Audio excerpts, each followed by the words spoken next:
ये लोहे का टुकड़ा सीधा यूएफओ से गिरा था।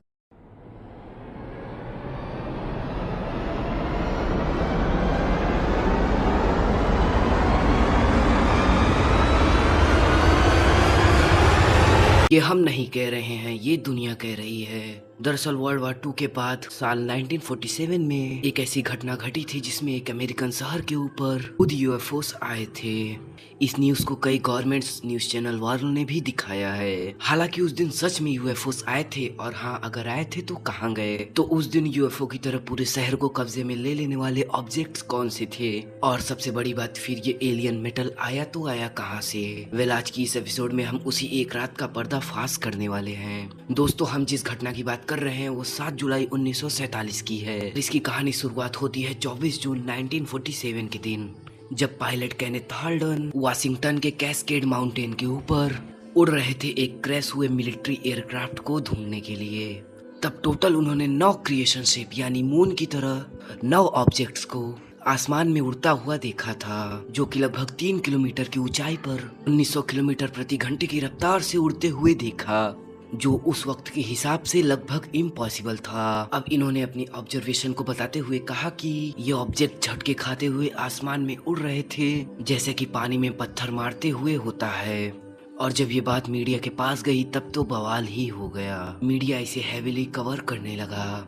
जहां जब वो रॉसवेल और न्यू मैक्सिको के इलाकों में गया तो उन्हें ये बताया गया कि उस इलाके में आए दिन ऐसी अजीबोगरीब और रहस्यमयी घटनाएं घटती रहती हैं, क्योंकि उसके बारे में किसी ने रिपोर्ट ही नहीं किया। फिर वो कभी पब्लिक रिपोर्ट में आई ही नहीं। हालांकि 7 जुलाई 1947 के दिन रोसवेल के शहरी ऑफिस में एक कॉल आई, जहां फोन की दूसरी तरफ बंदे ने अपना नाम मैक ब्राजील बताया, और उसने फोन पे कहा कि उसने अपने खेत में अजीबोगरीब चीजों को खोज निकाला है, जो कि समझ में नहीं आ रहा है।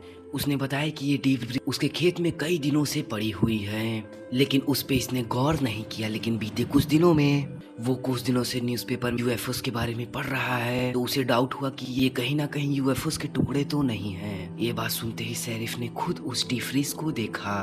फिर शेरिफ ने उस पूरे मामले को अथॉरिटीज और आसपास के आर्मी में बताया, जिसके बाद उस जगह का मुआयना करने और सस्पिशियस सामान इकट्ठा करने इंटेलिजेंस ऑफिसर जैसे मार्शल पहुंचे और सारा चीज उठाकर एयरबेस चले गए, जिनमें से मैक्सिमम ऑब्जेक्ट की डिटेल पब्लिक नहीं की गई। और अभी तक इस खबर के कोई मायने नहीं थे और इसका ऐसा कुछ भी नहीं हुआ। मगर जब इस डिब्रीज कलेक्शन और एनालिसिस की रिपोर्ट लेने मीडिया वाले मिलिट्री बेस से कांटेक्ट करने लगे, तब वहाँ के public information officer Walter hot ने उन्होंने सीधा ये कह दिया कि रोजवेल के खेत में पिछले हफ्ते एक डिस्क शेप ऑब्जेक्ट गिरा था, जिसकी डिस्क को उस रेंजर ने अपने पास सुरक्षित रख लिया था। और जैसे ही उसे शेरिफ को कॉल करने का मौका मिला, उन्होंने तुरंत ही शेरिफ को जानकारी दी, जहां से आर्मी ने उन सारे ऑब्जेक्ट्स को बरामद कर लिया है और रोजवेल आर्मी फील्ड में एनालिसिस होने के बाद इसे हायर हेडक्वार्टर में भेजा जाएगा। अब आप सोचिए, अगर सीधा आर्मी इस बात को सामने रख दे कि फ्लाइंग सॉसर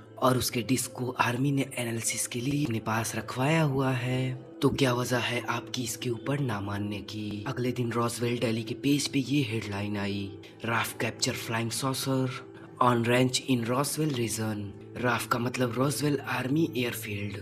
और दुनिया भर के लोग ऐसे ट्रीट करने लगे कि ह्यूमैनिटी के पहले यूएफओ खोज लिया गया है। आफ्टर ऑल ये प्लेस स्टेटमेंट आर्मी ऑफिसर्स ने ऑफिशियल दिया था। और जब बात फैलने लगी तो यूएस गवर्नमेंट ने अपनी इस बात को 24 घंटे में बदल दिया। कहा कि वो जिस चीज को एक फ्लाइंग सॉसर समझ रहे थे वो एक फ्लाइंग सॉसर नहीं था, जो कि एक क्रैश हो चुका वेदर बलून था। लेकिन इस बात पर शायद ही कोई यकीन करे, लेकिन वर्ल्ड वार 2 के बाद वाले अमेरिका के लिए वहाँ की सरकार और सेना भगवान से कम नहीं है। लेकिन बात अभी यहीं पर खत्म नहीं हुई। आगे कुछ ऐसा हुआ जिसे सभी अमेरिकन वासी को अंदाजा भी नहीं था कि उनके साथ क्या हो रहा है। तो दोस्तों आज की वीडियो में बस इतना ही। मिलते हैं इस वीडियो के पार्ट 2 में। ऐसे ही कंटेंट के लिए चैनल को सब्सक्राइब कर लो और हाँ बेल आइकन दबाना ना भूलना। Okay bye bye.